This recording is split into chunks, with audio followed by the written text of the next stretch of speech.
I speak English this fast, is it good, or if I speak English this fast, is it better? Both ways is fine. Okay. How many people here read a printed newspaper every day on paper? Anybody? Used to. Okay. How many people get their news from cell phones? So it's almost everybody gets their news from cell phones. So I'm going to be talking about using imagery. It's going to be photography, multimedia, websites, virtual reality for social change, and how it can still be effective today and what's going on. Okay? My English is okay? Yes. Okay, my English is perfect. Thank you. So, do you recognize this image? No? Yes? So this is 1968, Christmas Eve.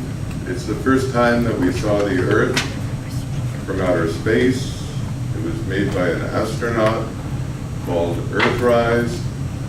And because of this image, we felt very bad for the Earth because it seemed so lonely. It was just hanging there. There was nobody around to help it. It looked fragile. And so 16 months later, we started Earth Day. So every April since 1970, we have Earth Day where we try to help the Earth. And it's largely provoked by this one image. The image was on many postage stamps in countries around the world.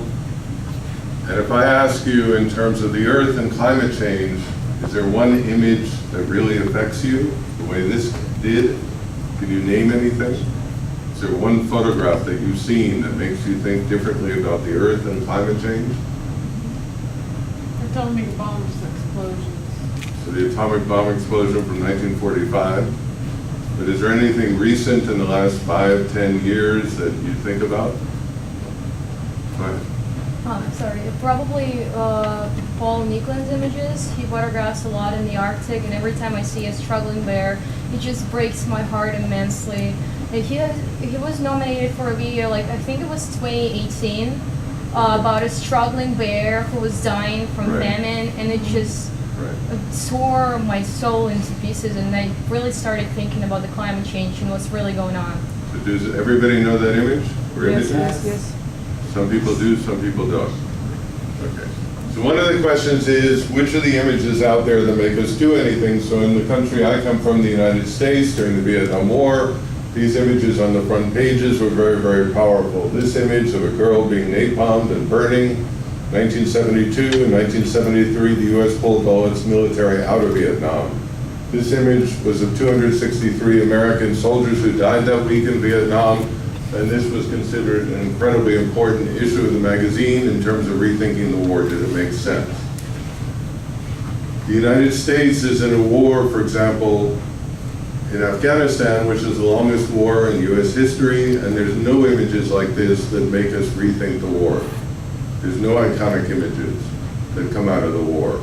There's nothing there. So one of the things that, if you read George Orwell, read 1984, you read Orwell, so war is peace, peace is war, yes is no, no is yes.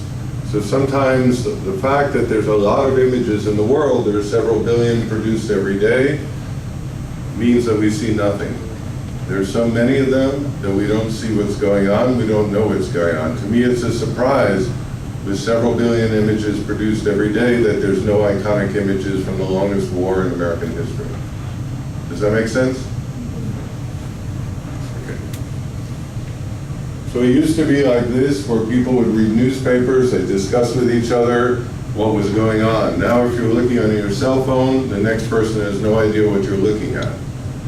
It also would be that the image would be big on a piece of paper, it would stay there all day or all week, and on a cell phone with your thumb you could get it to go away in half a second. So publishing, for example, imagine this image on a cell phone to me is ridiculous. It's too small. You get rid of it. So it makes the fact of the terror, the horror of what's going on to this little girl whose her skin is burning, it you could push it away in half a second. We could not do that at this age. The newspaper would be published for the whole day, the whole week. We'd have to look at it, talk about it, and so on. This was when the United States killed Osama bin Laden. He was public enemy number one and responsible for September 11th, the attacks on New York City, where we live. But when he was killed, the United States refused to publish a photograph of him for two reasons. One is they didn't want to get other people angry by seeing him shot in the head. But the second reason, one of the big people in the White House said, was it's only a photograph, nobody believes it anyway. So there's a sense that the photograph does not have the same belief. You could publish it, you could look at it, you don't know if it's manipulated, if it's changed, if it's set up. Photoshop, you don't know what it is. We agree?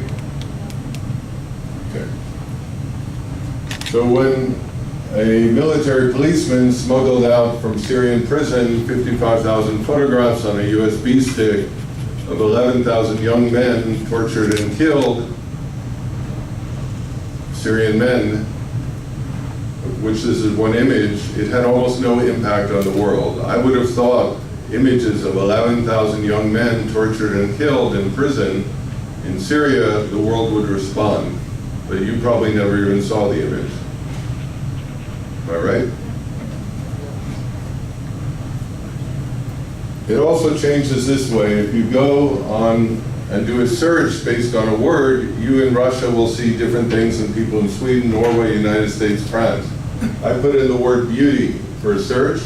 This is what you get in New Zealand, in North Korea, and in Russia you get landscapes.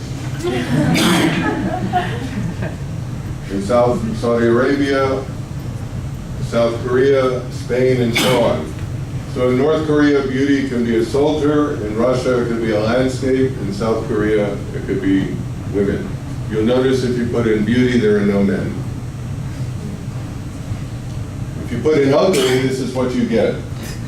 The opposite of beauty, ugly. So this is what you get in Russia. In North Korea, you get one of the prominent American politicians, Nancy Pelosi, ugly. New Zealand, and so on and so forth. If you can try it yourself. If you go to a website that's called imageatlas.org, you can put in any word you want and see in dozens and dozens of countries around the world what comes up, and you'll see the differences. You know, it's there. You can try it. It's by Aaron Swartz and Terrence Simon. It's been there for a number of years, but it's interesting to look at. In the issue of manipulation, interesting things are also happening.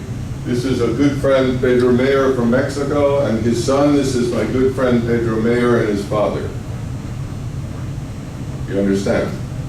So it's a family album in which he's both the father and the son, the same guy, so that at this point, people are beginning to think of time differently. A photograph used to be the same fraction of a second. We're all in the same place. I could photograph you guys and put in people who used to be in this room yesterday, the day before, and just put them in with you, if you want to. The issue is, if you tell people about it, there's no problem. If you don't tell people about it, then it messes up things because you really don't know what's going on.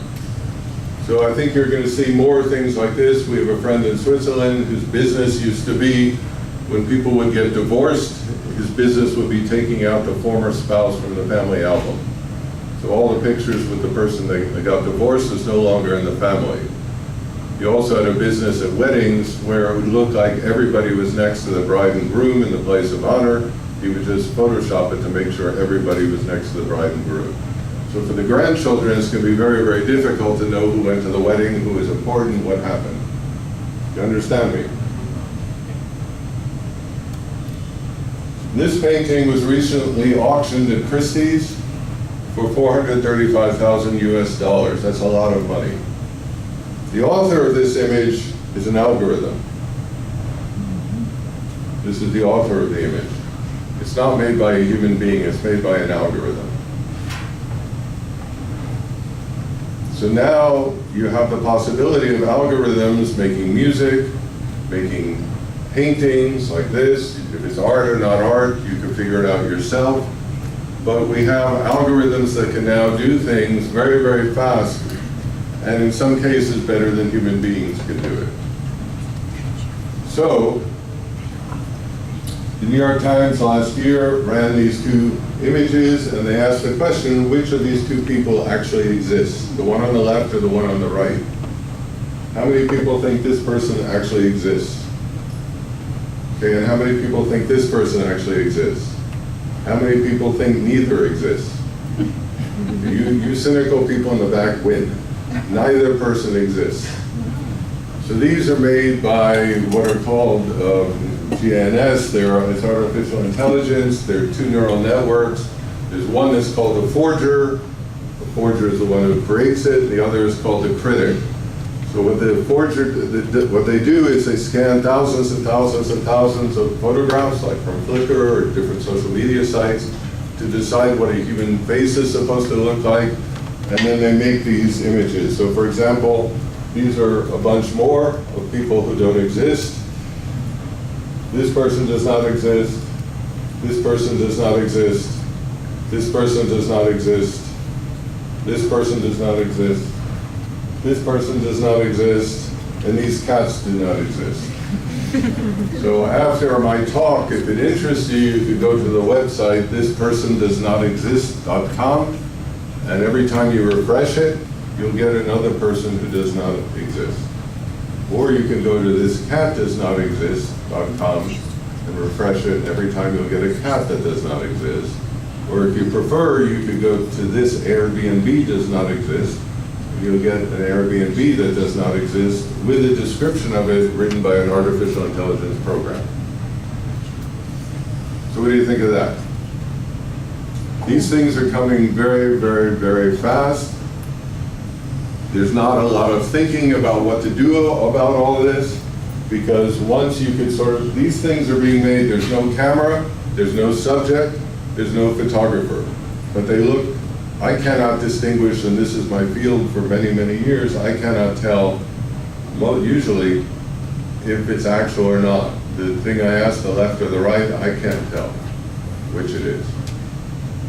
So that means that the old idea that when you see a photograph, like of Earthrise, the first image I showed you, in 1 year, 2 years, 3 years, people may be asking the question, does this exist or not exist? Is this made by a camera or not made by a camera? How do we know if it is or isn't? And then it gets more complicated than that. This is from Japan. None of these people exist, none of their bodies exist, nothing about them exists. This is just very recent. So my advice would be, if you're thinking of being a fashion model, these images get paid a lot less than you would get paid.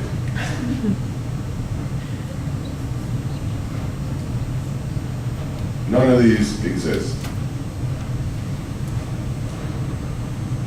And then we have issues like this.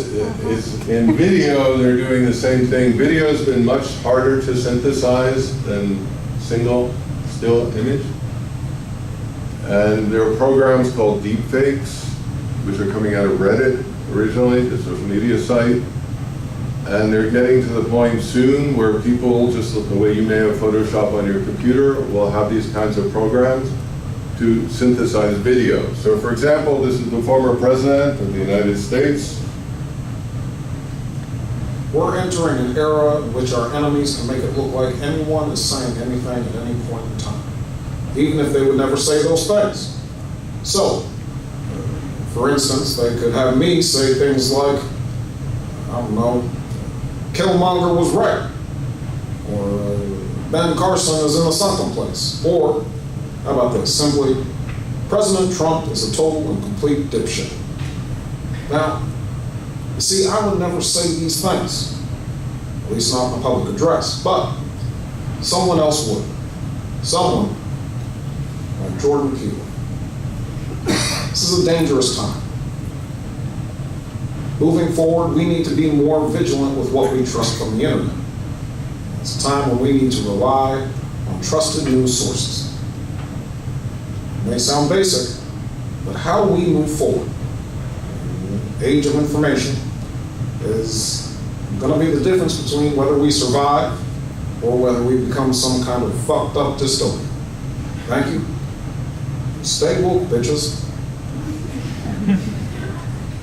So this company working with BuzzFeed did this to show us what can be done. One of the top scientists in the United States whose field has been image detection for many, many years says he stays up at night, sleepless, worried that people are going to use this for the president of your country, my country, Germany, whichever, declaring war, when they never declared war, and how are we going to know the difference? And if you're interested in this stuff, it changes so fast. Just think of the different ways it can be used. Imagine yourself if somebody got you into a video announcing all kinds of things on social media that you never said. What do we do about it? You could be made to say racist things or horrible things or terrible things. What do we do about it? So these things are coming very, very fast. It's so fast that just 2 days ago, I read this in BBC, using one image of the Mona Lisa, they've managed to, what they call living portraits, they've managed to animate the eyes, mouth, and head of the Mona Lisa. They've done the same to Albert Einstein, Salvador Dali, and so on. And they're very proud of what they're doing, like this. They're able to take stills and animate it themselves. And one of the scientists doing it said, we know there are problems for society in doing this, but just think of the good things. If you have a relative who dies, we can animate that person so they can still talk to you, which to me is a terrible idea.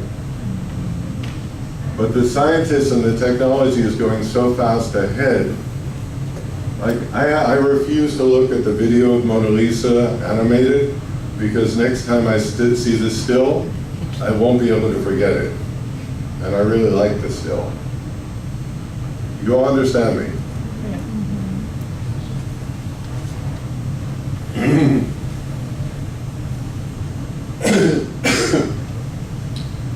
So most of what I do is what I call like social justice, human rights work. I try to figure out how images could be helpful in the world. Despite everything going on, what do you have to do for images to be helpful, to be useful in the world, to help people, instead of just being terrified of what's going on? What can you do? So I'm going to show you a few projects that I worked on and other people have worked on, just to give you a sense of what's happened. So you know what polio is, the disease? People become paralyzed. It was almost 0 cases in the world. You know, there's only one disease in the world that people have managed to get rid of. Do you know what it is? I can't hear. It's smallpox. That's the only disease humans have managed to get rid of 100%. And polio, we're down to about 40 cases a year. It's the only countries that still have it, or possibly have it, are India, Pakistan, and Nigeria. So we worked on a campaign for the United Nations, UNICEF, the World Health Organization, and a couple of other organizations, with Sebastião Salgado, the photographer, to photograph polio, with the idea that more and more people would bring their children to be vaccinated so they don't get it in different countries. So this is in India. You can see that some of the people have polio, they have braces, so it's hard to walk.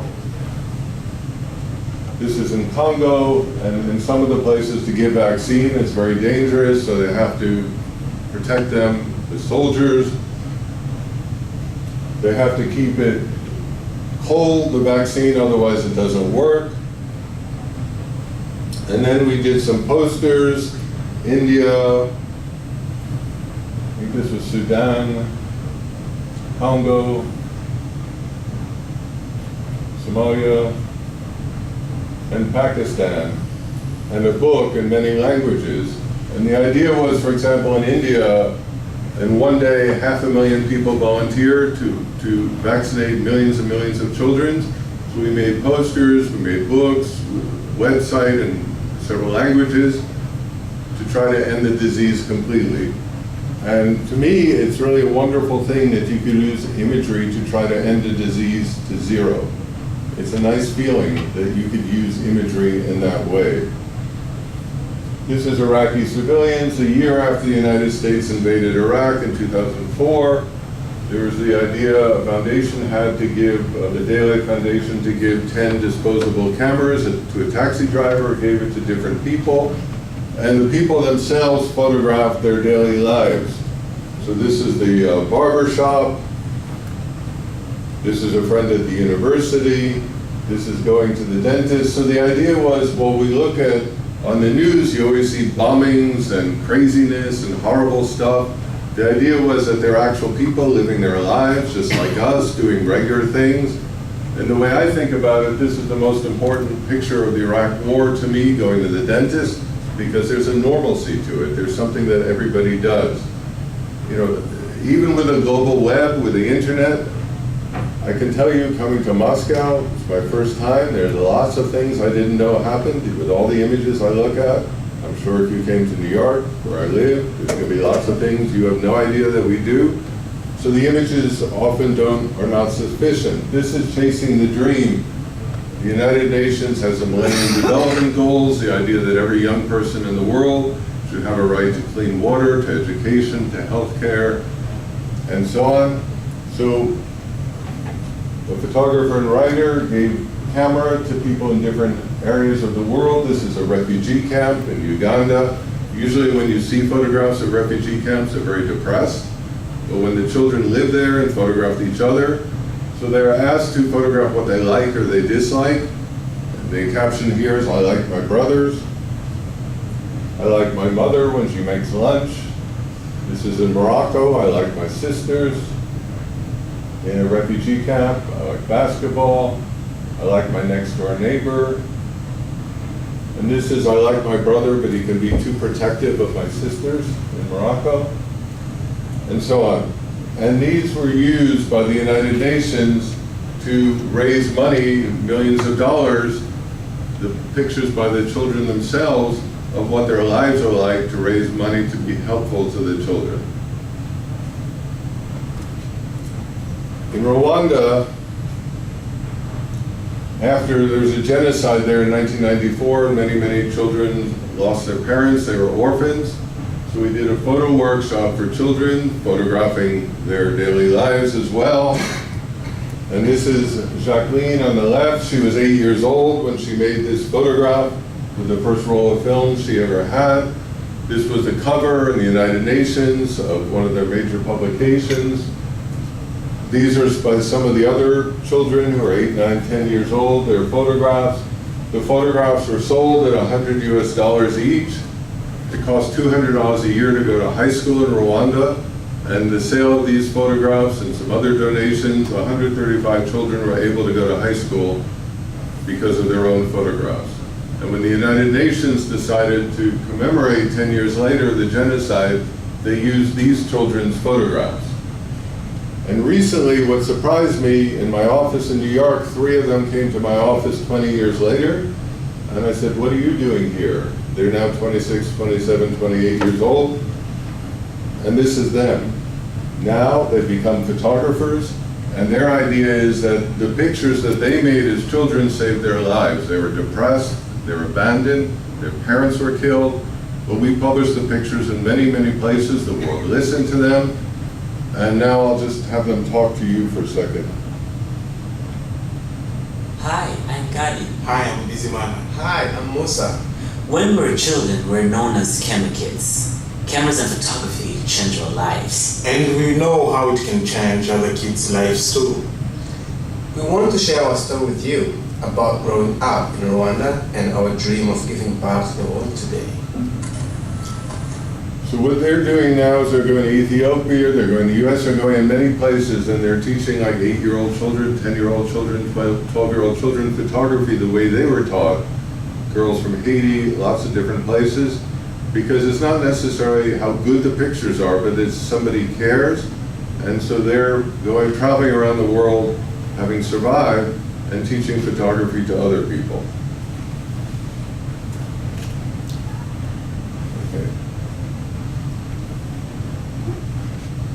This is a project by Belgian photographer Anton Kusters. It's called the Blue Skies Project.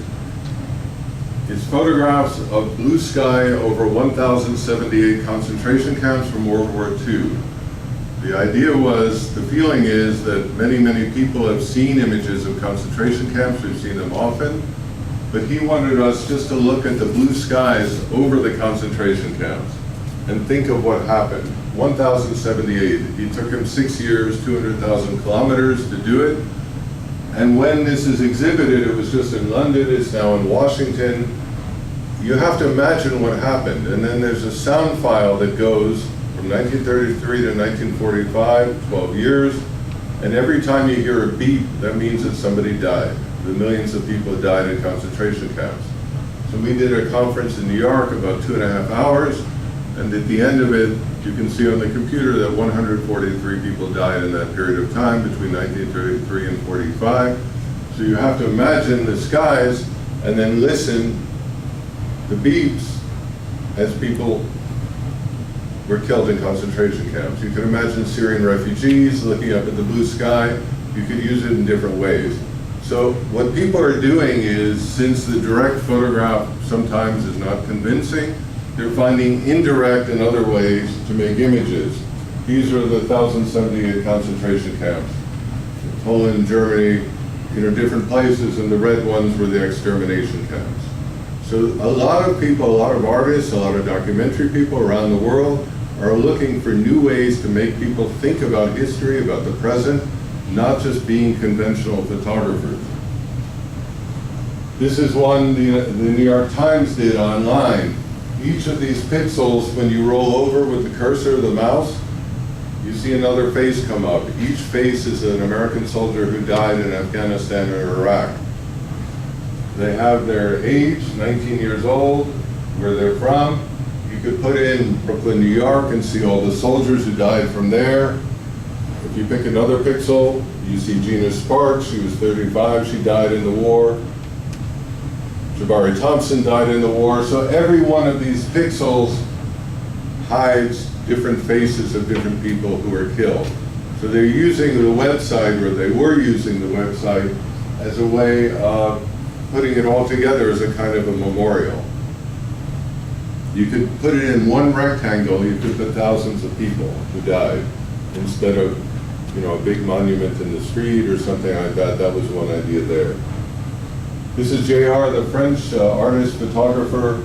He photographed in Kenya. He was doing a project called Women Are Heroes. He thinks that women often do most of the work. They get very little credit for doing the work.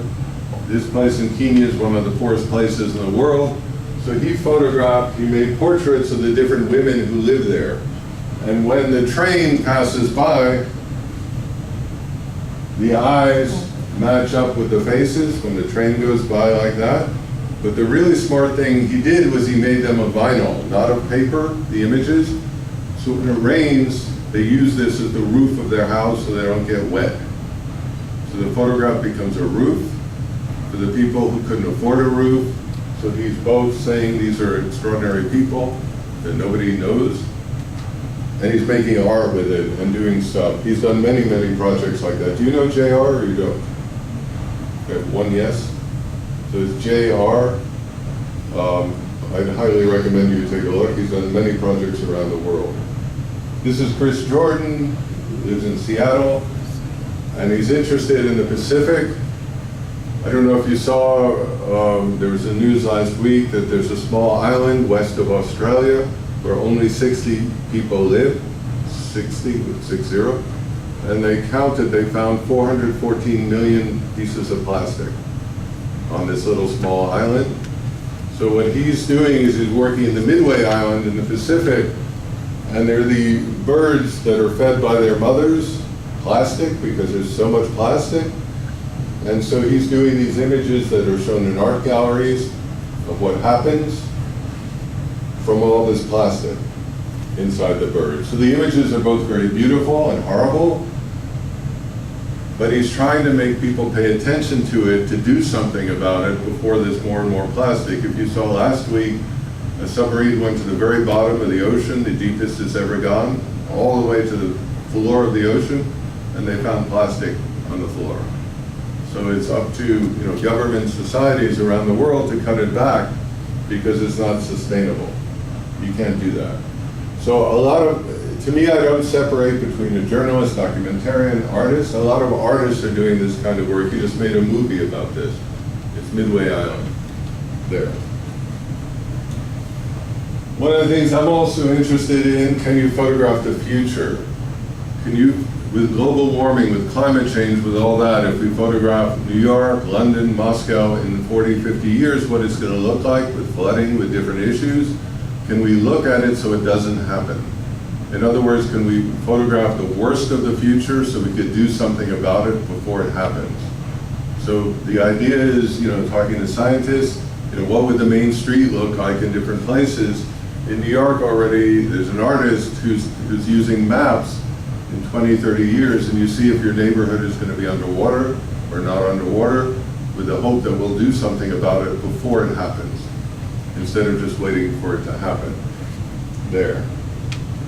This is, I also experiment a lot with digital media, because in digital media you could hide things. So this is Gloucester, Massachusetts. It's a tourist area. This is a web screen, a screen on a computer. But often when you look at something as a tourist, it's very beautiful, but underneath some of the images, we hid other images. So the people actually live there, and the workers, the fishermen, you could put the mouse, the cursor, over the different images and see what's underneath them to get a different idea of what's going on in the same place that's different. So you could do the same thing in any place, in Moscow, wherever, you could show it as a tourist would see it, and underneath it you hide a second image which shows it the way it is for the people who live here, which is very different. So one of the things I work on a lot is the difference between digital and paper. Paper, you cannot do this. Digital, you can do it. One of the problems is, though, we pretend that digital is the same as paper. It's not. It's very, very different. Marshall McLuhan had the idea that we're all going 150 kilometers an hour as if in a car, but we're looking through the rear view mirror. We're doing what we used to do in the 20th century and the 21st. We're not taking advantage of the new things that we could do in the 21st century that are different. This comes out of Argentina, El Libro que no puede esperar, the book that cannot wait. This is on paper. What they did was, and we bought a copy, it comes in a plastic bag. These are young writers, and once you open it, the pages start to disappear. All the writing disappears. You have about 2 months to read it until you just have a white page. So what they're saying is, these are young writers, don't wait for them to get old and famous, read it now, you have 2 months, and your book will disappear. So it's the idea that you can play with these things to get a sense of urgency. Look at these pictures of whatever it would be. In a few months, they'll disappear unless we do something, unless you read it, unless you push it forward. I have a copy of this book, and it disappears. You kind of feel bad if you didn't read it. You just have white pages. It costs very little money because they don't want you to be disappointed. This is another project. In the United States, we still execute people in prisons for serious crimes. So Celia Shapiro, an artist, she got menus from about 200 prisons, and the people before they're executed, they have the right to a last meal, one last meal before they're killed in prison. So she reconstituted the meals, so you get to see what people eat or what they ask for.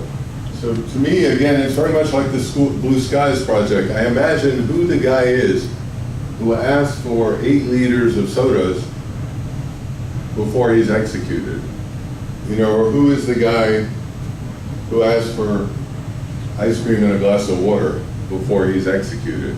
So instead of seeing the picture of the actual person and then say, oh, they deserve it, or whatever you might think, this makes you imagine it, and it also makes you imagine, is it right to execute people? Do we have the right to execute people? One guy in another picture, he asked for 1 cherry, the fruit, because he felt that after he was executed and died, he would hope that a tree grows from him. So you begin to imagine and you begin to think of it differently in terms of documentary. This is in Argentina. During the dictatorship in Argentina, the government disappeared, thousands of people killed them, and Gustavo Hermano, the artist here, is working with the idea of this is what it used to look like, and 20, 30 years later, this is what it looks like now, because one of the brothers was killed. So the idea is that these people are living without their brother. This is Gustavo Hermano, the photographer himself. One of his brothers was killed by the government. So the idea is that he's working with time. So these two brothers came down the hill, and then 20, 30 years later, there's only one brother who comes down the hill. The other was executed by the government, disappeared. There were two sisters, and 20, 30 years later, there's only one left. Or there's a baby, and then she's left without her parents who were killed by the government. So people are using this in different ways. There's a young student, Celia Shapiro in Argentina. When she was a student, she offered her classmates, if their parents were killed by the government, she would Photoshop them into the family album. Like I showed you before with Pedro Mayer, so the child might have no parents, but there's an old picture. The child may now be 20 years old, the parents were killed when they were 25 or so, but they're all Photoshopped into an image together. And this is something I do with my students a lot. When you make a portrait of somebody else, you often make a portrait and you just leave. But what I ask my students to do is, if you're working with a digital camera or a cell phone, you could show the person you made a portrait of the portrait, and you could ask them, is this you? Is the portrait actually you? Do you like the portrait of you? Or is it wrong? So it becomes a collaboration. And then you record their voice. So I'll just show you what this woman said, if I could find her.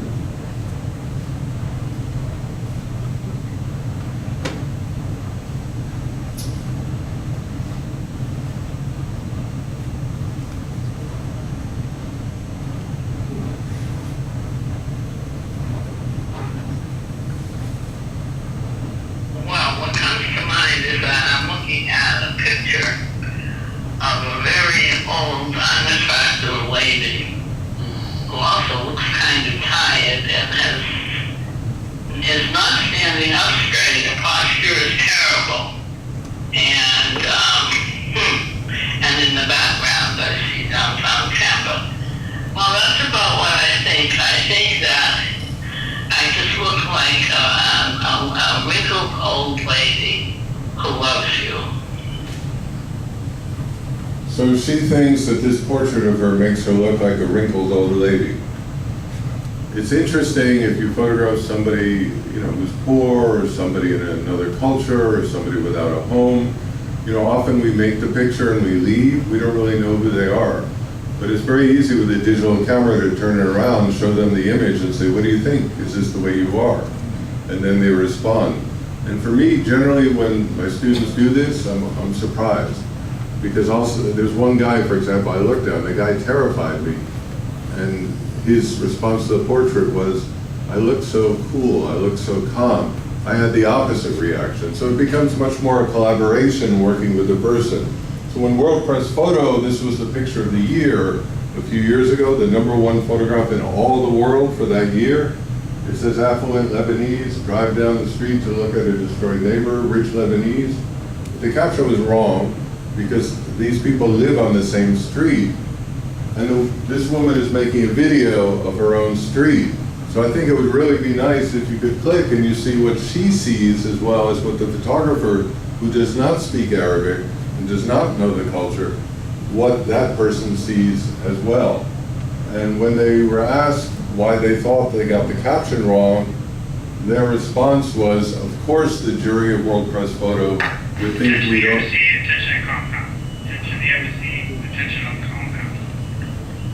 Would think that... Regular business hours end shortly. We remind all mission employees to properly secure all workspaces to include sensitive and classified information.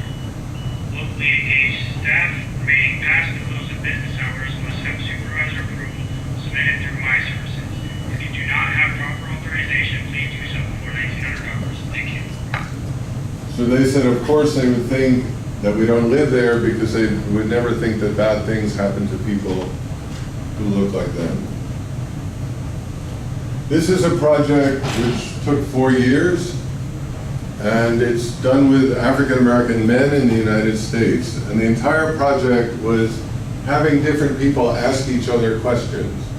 There was no journalist really. It was like, what do you want to ask another guy? You know, and the other, you might ask, do you have a problem eating certain foods in front of certain people? You know, what do you think about what it is to be black in the United States versus to be white? And so on and so forth. So the people start to talk to each other. I'm going to play you a little clip of it. It's called Question Bridge. And it was very, very influential in the United States, this project. And the clip I'm going to show is they asked each other, how do you want to be remembered? When you die, how do you want to be remembered? So I'll show you what they said to each other and how it worked. What is the last word that we can remember you by as a black man? For your last day on this earth, what is a word that we can remember you by? The last word as a black man that I would like to be remembered by is warrior. Sincere, Motivated, dedicated, Proper balance, family oriented, honesty. as a student of Baha'u'llah. He's seen the light and changed.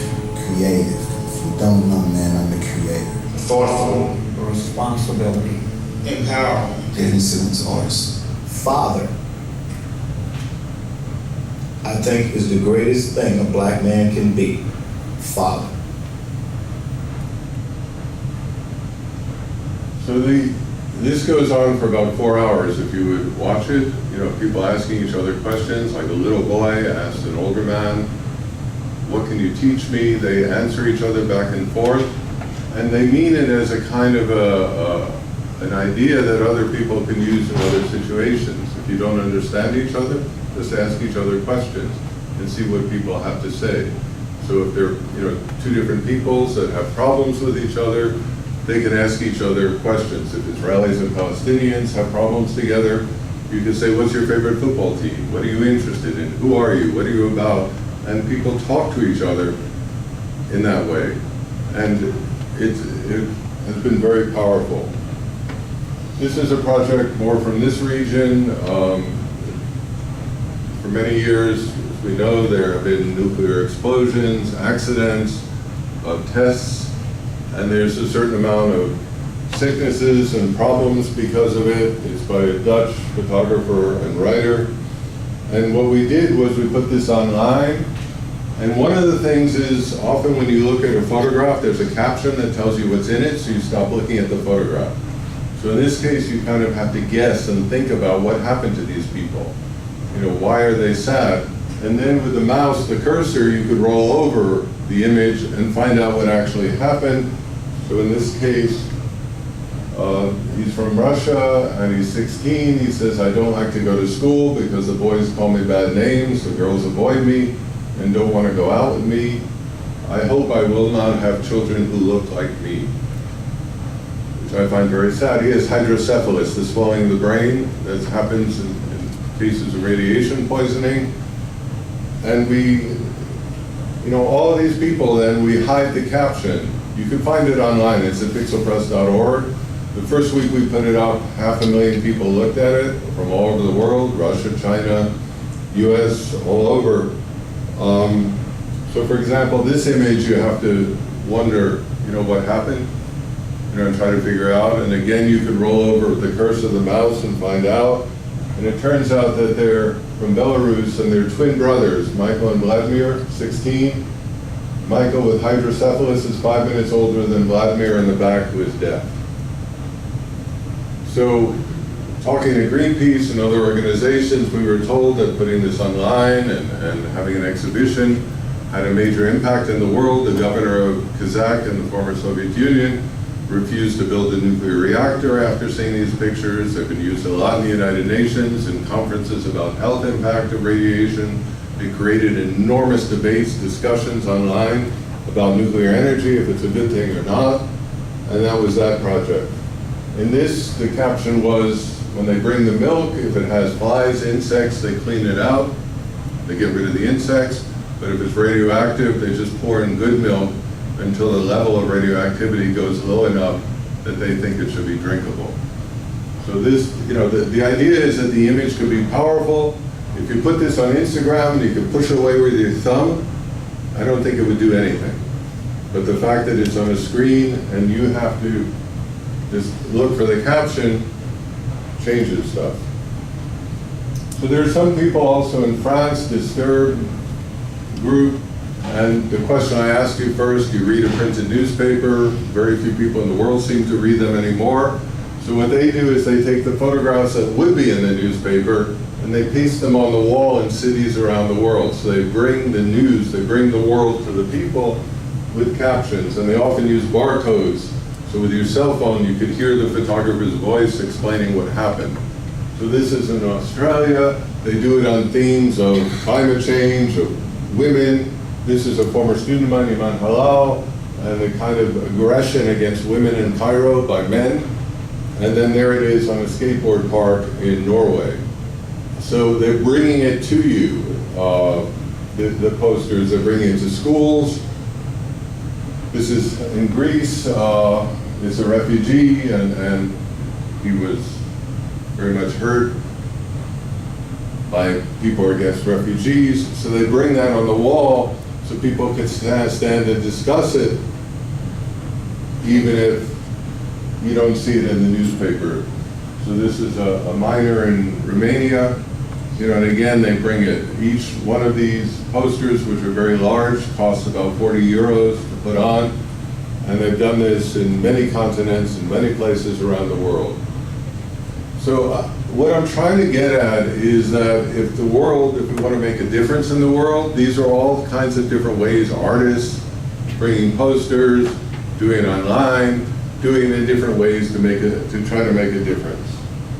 So here we go. So I've done an exhibition, Bending the Frame, which has gone to several countries with these ideas. What do we want from the media revolution? Not just where it's bringing us, but where do we want to go? How do we want the media to be helpful? And now I'm going to show you something where it's made massive differences, some of these imagery in the world. These are photographs from Gabon. It's a country in Africa by a National Geographic photographer, Nick Nichols. They're very beautiful. And the president of the country happened to be in a hotel room in New York where somebody showed him on a laptop these images. And since they don't have a road infrastructure in Gabon, you can't, it's very dense foliage, you can't just walk around. He didn't know his own country. But he was so impressed by these images that he decided to create 13 national parks in Gabon because of these images. And 11% of the country is now protected because of these photographs. So I think it's pretty good to be a single photographer and you help save 11% out of a country and preserve it. So that's one example. Here's another one. In Africa, many foreign governments and NGOs did not want to provide money for antiretroviral medicine for people HIV positive because they had a very racist idea that Africans would not be disciplined enough to take it. So Gideon Mendel is originally from South Africa, looked at a pilot project in South Africa. This woman was almost dead, but they gave medicine. He followed her for 4 years, and this is her 4 years later. So I asked the United Nations AIDS about his pictures, and they responded to me in an email that 8 million people are in treatment today, they're alive today, because of this one guy's photographs. Because it convinced foreign governments and NGOs to give the money for the drugs, that people would take it, they would be healthy, and the photographs, which are proactive, instead of waiting for people to be dead and dying and make these very graphic images, he decided to work proactively to be helpful, and 8 million people are alive, which is good. This is another project by Magnum, which is also on HIV. Similar idea of people taking the drugs. When it was shown in Tokyo, the photos of multimedia. When the Japanese foreign minister saw it, he spent 45 minutes there at the exhibition. He gave a speech at the United Nations, that they were going to give $200 million to be helpful, but after 45 minutes they decided to give $400 million for HIV medicine. So these pictures ended up, the Global Fund ran it, but because of these pictures they collected $1 billion for medicines for people who probably would have died otherwise. And this is virtual reality. The Syrian refugees and refugee camps, the United Nations, in this case and other cases, is using more and more virtual reality. How many people here have been inside virtual reality with headsets? 3? Okay, so virtual reality is often with headsets, it also can be done in 360 degree. So they had a meeting of major organizations in Kuwait about 4 years ago, and they showed them in virtual reality what it's like, and I'll show it to you, what it's like to be in the refugee camp. And because of this one virtual reality piece, it's thought that $1.6 billion extra was donated to help these refugees. So I'll show you how it works.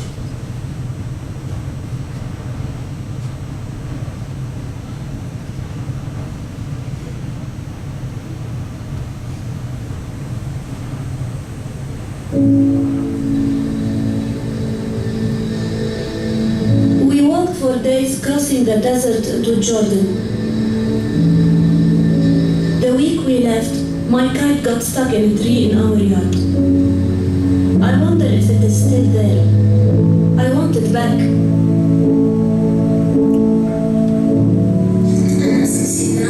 My name is Sidra.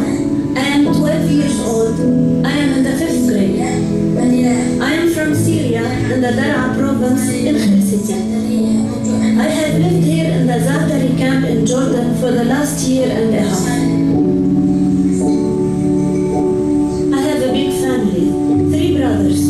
One is a baby. He cries a lot. I asked my father if I cried when I was a baby, and he says I did not. I think I was a stronger baby than my brother. So this goes on, I'm just showing a small piece, but it's the idea that if people don't go to the refugee camp, you could feel like you're inside it. You could feel like you know what's going on. And so because of that, they gave much more money than they would have, so it's helpful. The United Nations is now doing several projects in virtual reality because just the way we started talking, a lot of people don't believe the photographs. It doesn't do the same impact that it used to. So they're turning to virtual reality. Some people are working in augmented reality. There's a very interesting book on the Romanovs that somebody gave me yesterday, published here in Russia, in which is the history of the Romanov.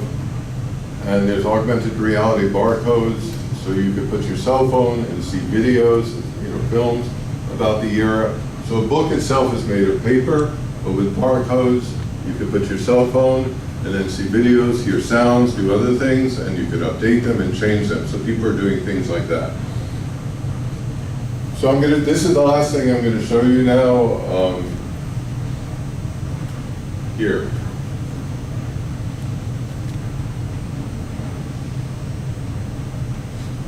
So for me, it's really not important, is it a photograph, a video, virtual reality? If it's helpful to the world and it works, then try it and see what happens. So I've had this idea that with the photograph itself, online, you can hide different information in the 4 corners of the image. You can't do that on paper. So you can give other information. I worked on curating an exhibition for Magnum Photos. It was 40 years of history, world history, and 400 photographs. That's a lot of photographs, but when I thought about it, that was 4 seconds of history. In other words, each photograph is about 1/100 of a second. You multiply 100th by 400, you get 4 seconds of history. So 400 photographs is 4 Attention seconds. embassy, attention on compound. Attention embassy, attention on compound. The time is now 1900. All personnel planning to stay after hours must contact post 1 at extension 6666. I say again, all personnel planning to stay after hours must contact post 1 at extension 6666. Thank you. So the idea would be that you could give more context to the photograph. So on the bottom right is the author who made the photograph, the caption, and your code of ethics. So for example, if I'm a fashion photographer, my code of ethics might be, I do not work with people who are too skinny, too thin, to the point it's unhealthy. That's my ethics, whatever it is. The bottom left is the backstory, what was going on around it, the upper left related imagery, and the upper right links. And I'll show you an example. This was a very famous photograph, 1968, the Vietnam War, the execution in the street of a Viet Cong, a guy by the police chief of Saigon. And so using the four corners, in the bottom right you get the caption, the credit, and you roll over, you get the code of ethics. The bottom left, you get the backstory. The photographer hated the way the image was used because he felt the police chief was right to kill him in many ways because this guy was responsible for killing the family of his best friend just right before. I think it was 6 children and the wife. But it was used as a big anti-war photograph, and the photographer disagreed, so that's backstory. You could also have related imagery. So you could have the photograph before it happened, after it happened. And I'm going to show you the video now of the actual killing of the man, which I hadn't seen before. If you don't like to see violent videos, don't look. But I'm going to show it to you now, it's quick. So you can put a video there. Exekution auf offener Straße. So you could actually see the killing, you could put it in one of the corners. You could add video to stills. You could use it differently. You don't just have to have the photograph. In the upper right, you could have links to other websites, Wikipedia, wherever. This is a guy who was there. I don't think anybody can be excused for killing an unarmed man. However, it happens in wartime a lot. General Moran wasn't exceptional in that. He killed the man, the Viet Cong, in the full view of the public in the streets of Saigon. That was exceptional for a national police chief to do that. There was a reason, of course, from his point of view. Only an hour before he had learned that the Viet Cong had swept over the police compound in Saigon, and his best friend, who was a police colonel, and the colonel's wife and 6 children had all been killed. So that he's describing the circumstance. I'll show you a few other examples. This picture you probably know. Do you know? So this is Alan Kurdi, the 3-year-old Syrian boy who drowned trying to escape from Syria. Again, you have the caption, all that on the bottom right, the backstory, and then related imagery that this is him and his brother. So you're able to make it much more human. You're able to bring in other things. You're able to relate imagery to it instead of just a single image. Again, links.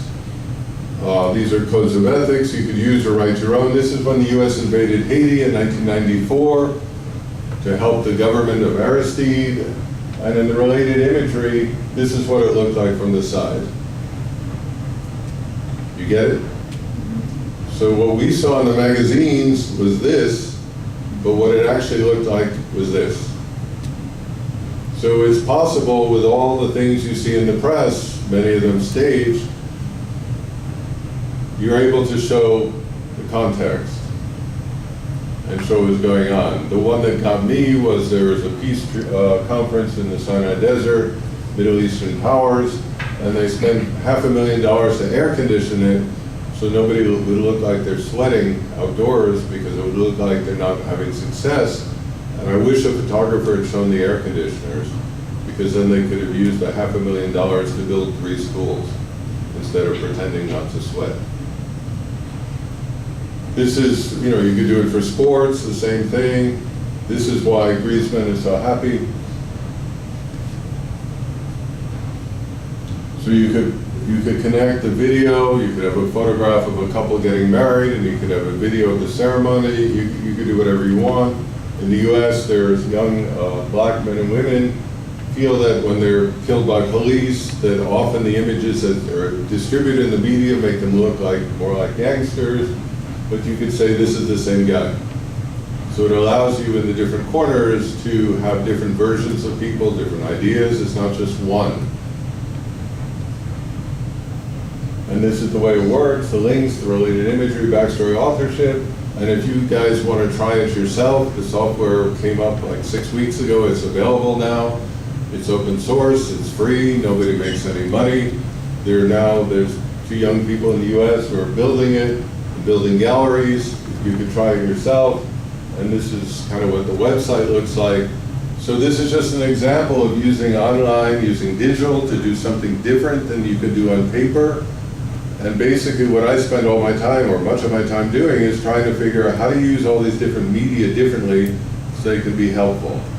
And in my opinion, people, like students, people in their 20s are the perfect people to do this because you have more time, because you have often digital skills, and you can just come up with lots of ideas and lots of ways of showing things differently.